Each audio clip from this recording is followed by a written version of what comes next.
Good morning everyone. So today some more numericals we have to practice. Okay. So as I said to you that I will tell you some other numericals of those type which come in exam. So first of all I'm starting from numerical. Okay. So जैसा मैंने कल आपको बताया था एक बार मैं थोड़ा सा रिवाइज कर दे रही हूँ कि जो वेक्टर प्रोडक्ट होता है सॉरी जो स्केलर प्रोडक्ट होता है दो वेक्टर्स का जब उनको डॉट करते हैं तो जो उनका आंसर आता है that is A B cos theta. तो इसका मतलब कि the scalar product between the two vectors A and B is equal to the product of magnitudes of the two vectors and the angle between the two vectors. Cos theta क्या होता है? Cosine of the angle between the two vectors. तो cos theta क्या होता है? दोनों vectors के बीच का एंगल। तो जब आपको किसी भी सिचुएशन में अगर वेक्टर ए और वेक्टर बी की वैल्यूज गिवन है तो आप पहले उन दोनों का डॉट फाइंड करेंगे, उसके बाद उनके मैग्नीट्यूड्स फाइंड करेंगे और उनके बीच का एंगल गिवन होगा। तो that all these things you will put in the formula और उसके बाद आप सॉल्व करेंगे। ठीक है। तो main relation is this one. तो आज हमें फिर से न्यूमेरिकल स्टार्ट करना है। तो जैसा मैं कर रही हूँ कि न्यूमेरिकल्स जो है will send on the group, साथ में वीडियो के न्यूमेरिकल्स भी जाएंगे। यहाँ आपको सॉल्यूशन नोट करना है। तो देखिए क्वेश्चन जो गिवन है वो ये है, a body constrained to move along the z-axis of a coordinate system is subjected to a constant force F। तो इस क्वेश्चन में फोर्स गिवन है, F वेक्टर की वैल्यू जो है that I am writing here -i plus 2j plus 3k। -i plus 2j plus 3k एक body पे इतना फोर्स लग रहा है। ठीक है। और उस फोर्स के अंडर लिखा है कि बॉडी जो है वो मोशन करती है और लिखा है कि बॉडी जो है वो displacing the body through a distance of 4 metre along the Z axis. Displacement जो है क्वेश्चन में ओवरऑल जो दे रखा है, क्योंकि अभी जो मैं रीड करूंगी उससे आपको समझ में नहीं आएगा। क्वेश्चन पूरा ये दे रखा है कि एक बॉडी पर फोर्स लगता है, ठीक है, और उस फोर्स की वैल्यू इतनी है और उस फोर्स के अंडर जो बॉडी मूव करती है उसका मोशन है, उसका जो डिस्प्लेसमेंट है वो डिस्प्लेसमेंट है 4 मीटर और कौन सी एक्सिस के अलोंग दे रखा है? जेड एक्सिस के अलोंग। अब आपको इनके टर्म्स में कैसे लिखना है? तो आपको पता है कि अगर बाकी एक्सिस का रोल नहीं है तो इसका मतलब आप लिख सकते हैं 0i cap plus 0j cap, लेकिन किसमें है? 4 मीटर जेड डायरेक्शन में, तो 4k कैप। तो जब आपको बाकी सारी चीज़ें गिवन ना हो तो थोड़ा सा जो आपने पढ़ रखा है जैसे आपको सॉल्व करना है उसके अकॉर्डिंग किया करिए। तो एस वेक्टर जो है वो कितना हो जाएगा? 4k cap. ओके। तो एस वेक्टर की वैल्यू इतनी आ गई, एफ वेक्टर ये दे रखा है और आपको फाइंड करना है यहाँ पर वर्क डन, कितना वर्क करना पड़ा उसको डिस्प्लेस करने में। तो जैसा कि आपको पता है कि वर्क जो है वो स्केलर क्वांटिटी होती है और वेक्टर फोर्स और डिस्प्लेसमेंट जो दोनों वेक्टर क्वांटिटीज है उनका जब हम डॉट प्रोडक्ट करते हैं तब हमें मिलता है वर्क। ओके। एक चीज़ और ध्यान रखिएगा कि जब आप नोट करें ना कि ये जो है आपका स्केलर प्रोडक्ट, तो आप उसमें लिख भी सकते हैं कि it is also known as dot product. क्योंकि बिकॉज क्वेश्चन अगर ये आए कि डॉट प्रोडक्ट क्यों कहते हैं तो बहुत सिंपल आंसर है, because it is represented by the dot between the two quantities. Okay, इसलिए इसको डॉट प्रोडक्ट कहते हैं। क्योंकि दूसरा प्रोडक्ट एक और टाइप का है जो आज आप पढ़ेंगे वो क्रॉस प्रोडक्ट या वेक्टर प्रोडक्ट कहलाता है। तो यहाँ W इज इक्वल टू अपना रिलेशन लिखा है F vector dot S vector, values को पुट कर देते हैं। तो एफ वेक्टर की वैल्यू है -i plus 2j plus 3k। Dot इसको करना है तो पूरा लिखने की जरूरत नहीं है कि जीरो वाले टर्म्स आपको पता है जिससे भी मल्टीप्लाई होगी जीरो हो जाएंगे, तो सिंपली हम लिख सकते हैं 4k का। ठीक है। ये थोड़ा सा आपको ध्यान रखना है, या फिर एक काम करिएगा क्योंकि इसमें आपको कंफ्यूजन हो सकता है, मैं पूरा ही लिख दे रही हूँ क्योंकि मल्टीप्लाई जब मैं करूँगी तो आपको लगेगा कि ये जीरो कैसे हुआ था। तो चलिए आप पूरा ही लिख दीजिएगा ताकि आपको कोई कंफ्यूजन ना रहे। इस तरह से लिखा मैंने, ठीक है। अब देखिए आई डॉट आई करते हैं वो तो 1 हो जाता है और आई के साथ नंबर यहाँ लिखा है -1, यहाँ लिखा है 0, तो 0 से मल्टीप्लाई होगी 0 हो जाएगा, यानी कि आई वाला पूरा टर्म 0। प्लस जे वाले टर्म पे आएंगे फिर से 0 से मल्टीप्लाई करके 0, के वाले टर्म पे आएंगे तो 3 4 12 और के डॉट के 1, तो आंसर 12 आया। तो W इज इक्वल टू 12, और चाहे तो अगर यूनिट में आंसर लिखें तो 12 जूल लिख सकते हैं, ऐसा यूनिट। ओके, तो ये जो तरीका है आपका, this is how to solve the questions of dot product. Some more numericals I will send in homework, ठीक है, इसके साथ में और एक न्यूमेरिकल सेंड कर दिया जाएगा। और आपको अगर किसी में प्रॉब्लम है, कोई डॉट प्रोडक्ट का क्वेश्चन लेकर आइए। और live class will also be there on Wednesday को आपकी जो है वो लाइव क्लास भी होगी। तो जितने भी डाउट्स हैं आपके वो लेकर आइए, कोई प्रॉब्लम हो तो बताइए, then I will solve. Okay, so now after this अब स्टार्ट करते हैं आपका cross product. If you want to note it down then you can. फिर उसके बाद मैं स्टार्ट करती हूँ आपका cross product. Okay,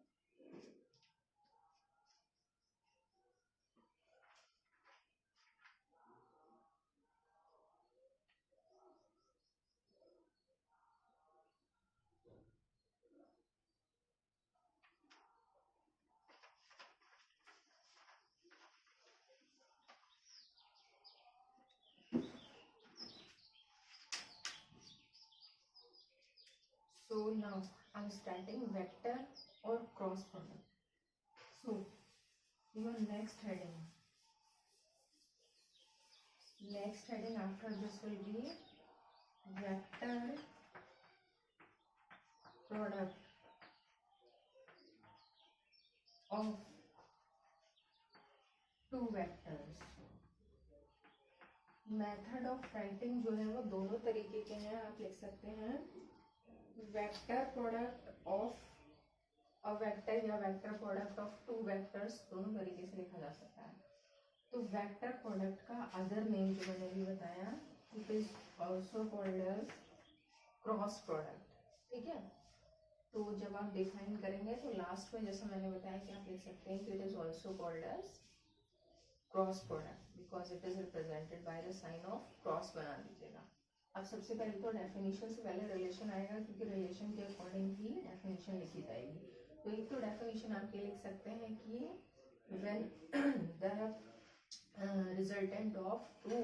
when the resultant of product of the two vector quantities is again a vector quantity, then it is known as vector product of two vectors.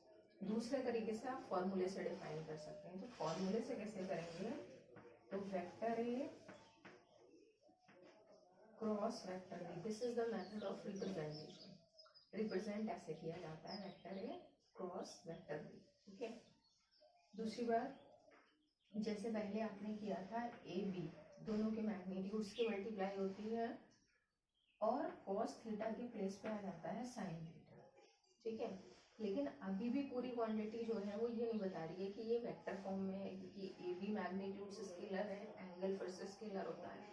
तो यहाँ पर ऐसी एक चीज जो किसका आइडेंटिफिकेशन है कि ये वेक्टर है, वो होता है एन कैप। अब एन कैप लगा देने का मतलब N cap is what, N cap क्या है, तो एन कैप है यहाँ पर जिसके ऊपर भी कैप लगा होता है वो यूनिट वेक्टर होता है।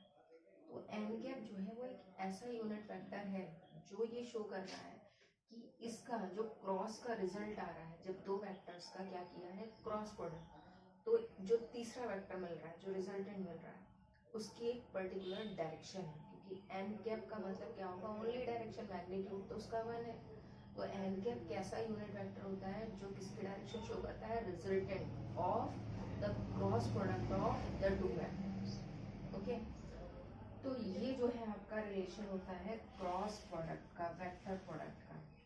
अब इसको चाहें तो आप फॉर्मूले से डिफाइन कर सकते हैं कि द क्रॉस प्रोडक्ट या vector product of the two vectors is equal to the product of the magnitudes of the two vectors and the angle between the sign of the angle between the two vectors and one unit vector perpendicular to the plane of the two vectors or in the direction of the resultant of the vector, ठीक है। One by one आप definition को properly explain करिए, जो फॉर्मूले में लिखा उसके अकॉर्डिंग ही बस सोचिए। बहुत बड़ी है, थोड़ी सी बड़ी इसलिए है कि इसमें ज्यादा चीजें आ रही हैं।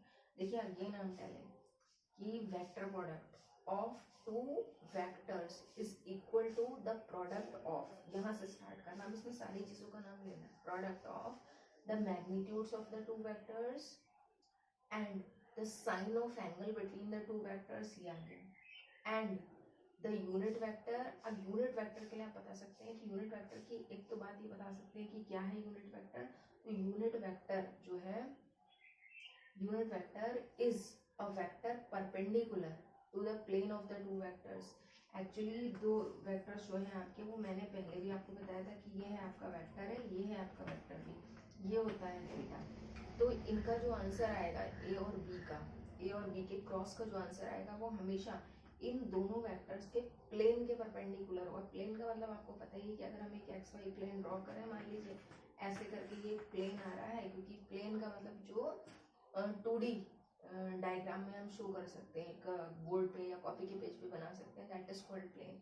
तो इनके प्लेन के परपेंडिकुलर होगा वो जो थर्ड वेक्टर होगा, ठीक है, जो इसका आंसर होगा, जिसको हम बोलेंगे vector A cross vector B, वो क्या होगा, उसकी डायरेक्शन कौन सी होगी, इनके प्लेन के परपेंडिकुलर, ठीक है। तो इस तरीके से जो है वो यूनिट वेक्टर या एन कैप जिसको हम बोल रहे हैं, वो एन कैप यही बताएगा कि ए क्रॉस बी जो है वो किस डायरेक्शन में है, vector A cross vector B.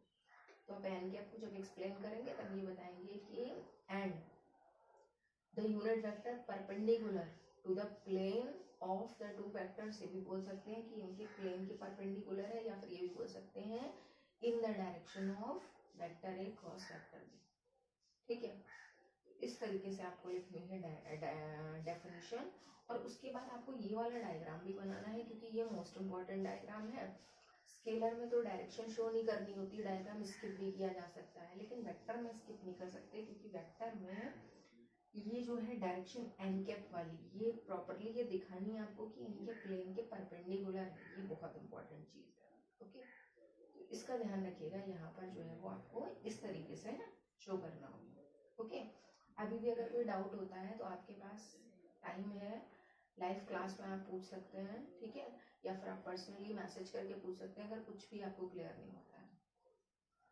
तो this is the diagram, diagram आप बना लीजिए, प्रैक्टिस कर लीजिए डायग्राम की, और ये रिलेशन आपको लिखना है और डेफिनेशन लिखनी है, और ये लिखना है आपको कि why it is called cross product, ठीक है। तो इतना नोट करिए। उसके बाद में फिर से वही जैसे मैंने स्टार्ट किया था प्रॉपर्टीज, तो then I am going to start the properties.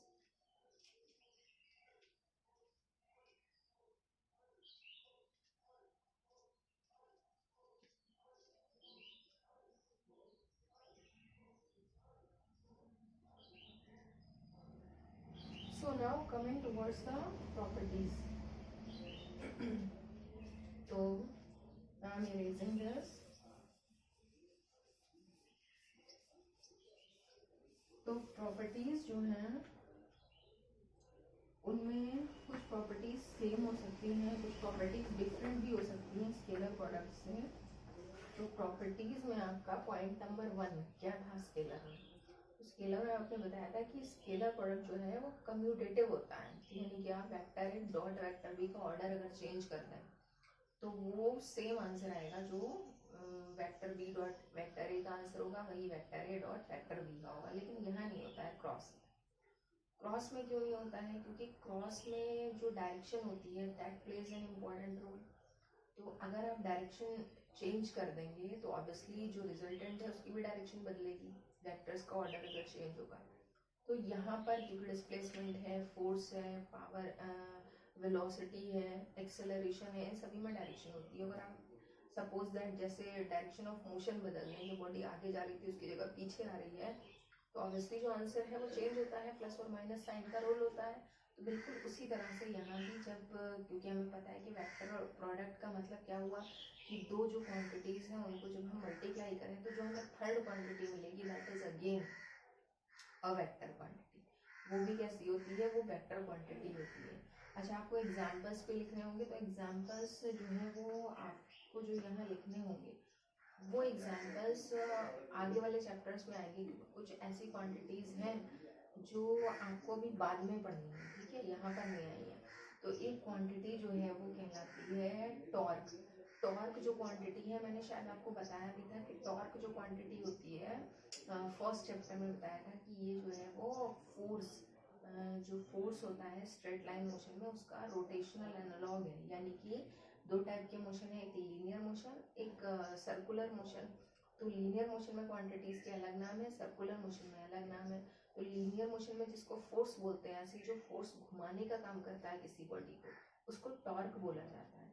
तो एक एग्जांपल आप ये लिख लीजिएगा कि टॉर्क जो है वो किसका क्रॉस प्रोडक्ट है, आर वेक्टर। आर वेक्टर का मतलब होता है डिस्टेंस, और cross F vector, F vector का मतलब होता है फोर्स। तो जैसे ऐसा होता है ना कि हम किसी चीज़ को जब घुमा रहे हैं, जैसे आपने थ्रेड में एक स्टोन को बांध दिया, उसको ऐसे घुमाया जा रहा है, तो जो आप फोर्स लगा रहे हैं वो फोर्स तो एफ है, और जितनी डिस्टेंस पे यानी कि रेडियस ऑफ द सर्कल जो होती है ना, वो आर कहलाती है। ओके, तो आप एग्जांपल में लिख लीजिएगा कि टॉर्क का सिंबल ये होता है is equal to R vector cross F vector, ये एग्जांपल। तो इसमें क्या होता है कि जो रिजल्टेंट होता है वो उसकी डायरेक्शन होती है, इसीलिए इसको जो है वो वेक्टर प्रोडक्ट बोला जाता है। अब आते हैं प्रॉपर्टीज में। पहले पॉइंट पे मैंने कहा कि डायरेक्शन में ऑर्डर अगर चेंज करते हैं तो सेम नहीं रहेगा रिजल्ट। तो प्रॉपर्टीज में 1 में आप लिखेंगे कि vector product is anti commutative. ठीक है, कल आपने लिखा था कि स्केलर प्रोडक्ट इज कम्यूटेटिव, और वेक्टर में आप लिखेंगे इट इज एंटी कम्यूटेटिव। तो कैसे एंटी कम्यूटेटिव होगा, vector A cross vector B का जो आंसर आएगा उसमें अगर आप ऑर्डर चेंज कर देते हैं, आपने लिखा vector B cross vector A, तो आंसर हो जाएगा रिवर्स, डायरेक्शन उसकी बदल गई। तो किस साइन के साथ में लिखेंगे आप, माइनस। तो सबसे ऊपर लिखेंगे कि vector product is anti commutative, और for example vector A cross vector B is equal to minus vector B cross vector A. तो कभी भी आपको वेक्टर प्रोडक्ट में ऑर्डर चेंज करना हो, किसी को आगे किसी को पीछे लिखा आपने, तो हमेशा माइनस साइन लगा दीजिएगा, पहले वाला जो आंसर आ रहा था उसके माइनस के इक्वल होगा।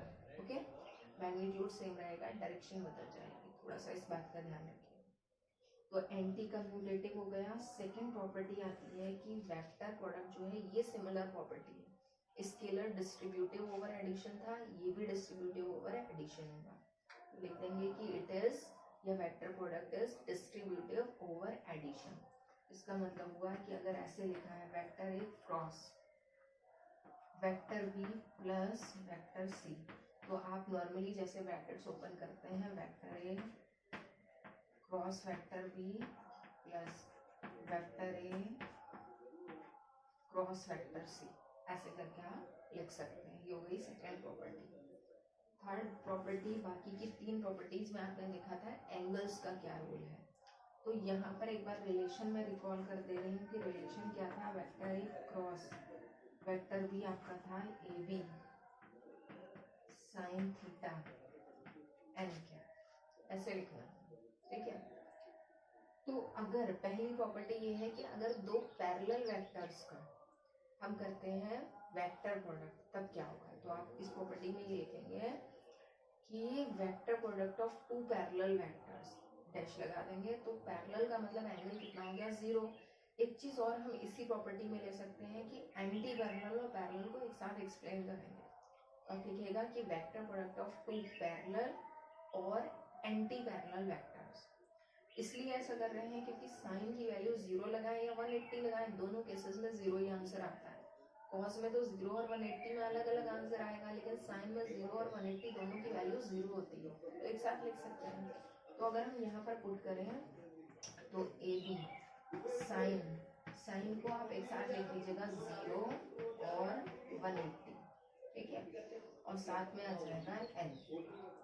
तो इस पूरे की वैल्यू साइन 0 0 होगा, साइन 180 0 होगा, इसका आंसर क्या आना चाहिए 0, क्योंकि मैग्नीट्यूड तो पूरे का 0 हो जाएगा, लेकिन एन कैप का मतलब डायरेक्शन, डायरेक्शन तो रहेगी उसके पास, भले मैग्नीट्यूड 0 हो जाए।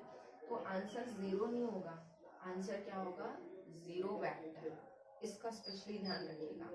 तो जैसा मैंने आपको एग्जांपल्स में बताया था कि 0 वेक्टर भी पॉसिबल है, हाउ, जैसे एक्सेलरेशन, यूनिफॉर्म वेलोसिटी के केस में 0 हो सकता है। तो 0 वेक्टर का मतलब ये नहीं है कि बॉडी रेस्ट में है, चल नहीं रही, हो सकता है कोई मोशन कंप्लीट करके आई हो, उसका जो मोशन कंप्लीट हुआ वो काउंट नहीं हो रहा है किसी रीजन से, then it may be counted as 0 vector. Okay, तो ये जो है आपका ये 0 वेक्टर का होगा कि जब ऐसे वेक्टर्स होते हैं जो पैरेलल हैं या एंटी पैरेलल हैं और उनका हम क्या करते हैं क्रॉस प्रोडक्ट, तो आंसर हमें क्या मिलता है 0 वेक्टर। ठीक है, तो इस प्रॉपर्टी को आप नोट करेंगे। फोर्थ नंबर जो है आपकी, अब एक बचती है आपकी 90 वाली कि अगर दोनों परपेंडिकुलर वेक्टर्स हैं तब क्या होगा। तो यहाँ लिख देंगे आप कि vector product of two perpendicular vectors, तो एंगल थीटा कितना हो जाएगा आपका 90 डिग्री। तो vector A cross vector B हो जाएगा आपका ए बी साइन 90 और साथ में क्या आएगा एन क्या।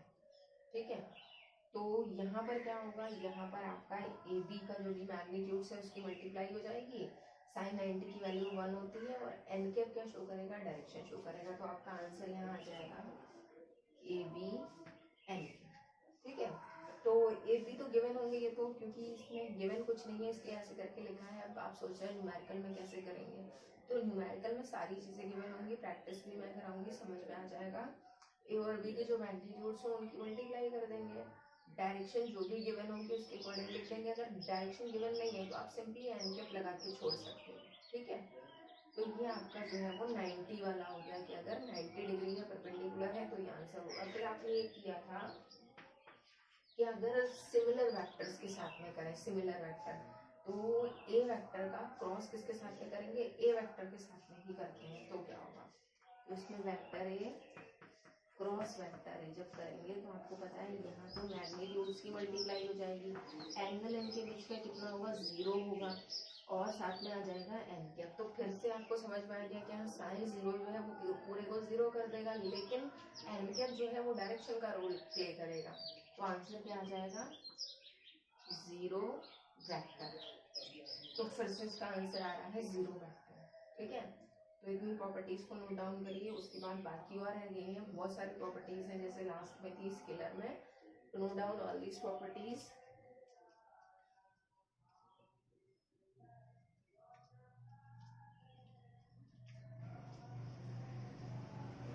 उसके बाद आते हैं आपकी नेक्स्ट प्रॉपर्टी पर। ठीक है, तो I am going to erase this.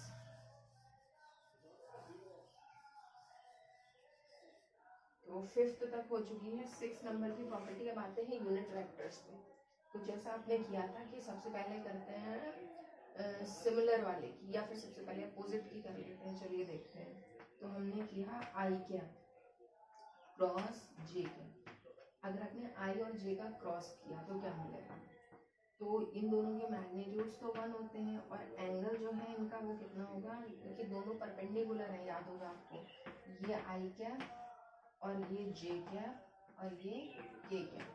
तो आई जे में एंगल कितना है 90 और ये क्या है एन क्या। ठीक है, अब देखिए ये बहुत इंपॉर्टेंट है, इसका आंसर क्या होगा 1 1 साइन 90 भी 1 हो जाएगा। एन कैप का मतलब क्या होता है, एन कैप का मतलब होता है दोनों वेक्टर्स के परपेंडिकुलर तीसरा वेक्टर। तो यहाँ तो हमें पता है कि दोनों के परपेंडिकुलर तीसरा कौन सा है, क्योंकि इस वाले में जो अभी आया था आपका ये, इसमें आपको पता ही नहीं था कि ए बी वेक्टर्स के बीच में एंगल जो है वो कितना, एंगल तो पता है, ये नहीं पता था कि इनके परपेंडिकुलर तीसरा कौन सा वेक्टर है। यहाँ हमें डायग्राम लेना है। ओके,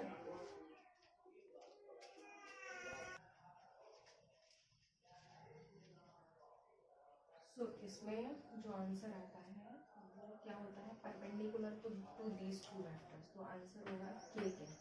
तो जहाँ भी आपको आई क्रॉस जे मिलेगा वहाँ आप के लिख सकते हैं। इसी तरह से बाकी सबके साथ अगर लिखेंगे तो I cross J is equal to J cross के,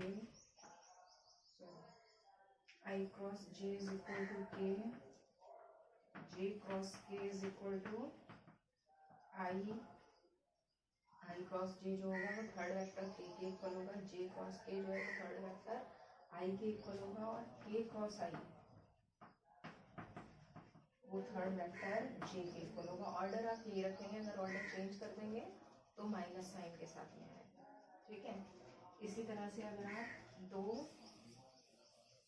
सिमिलर वेक्टर्स का करते हैं तो इसका 7 नंबर प्रॉपर्टी लिखिएगा। अगर आई क्रॉस आई करेंगे तो क्या हो जाएगा 1 into 1 साइन 0 एन कैप। तो इसका आंसर आएगा 0 वेक्टर। इसी तरह से आई क्रॉस आई, जे क्रॉस जे, के क्रॉस के, इन सभी का आंसर क्या होगा 0 वेक्टर। तो अभी आपकी और भी प्रॉपर्टीज बची हैं वो बाद में डिस्कस होंगी, पहले आप इतना नोट डाउन करेंगे। ठीक है, थैंक यू।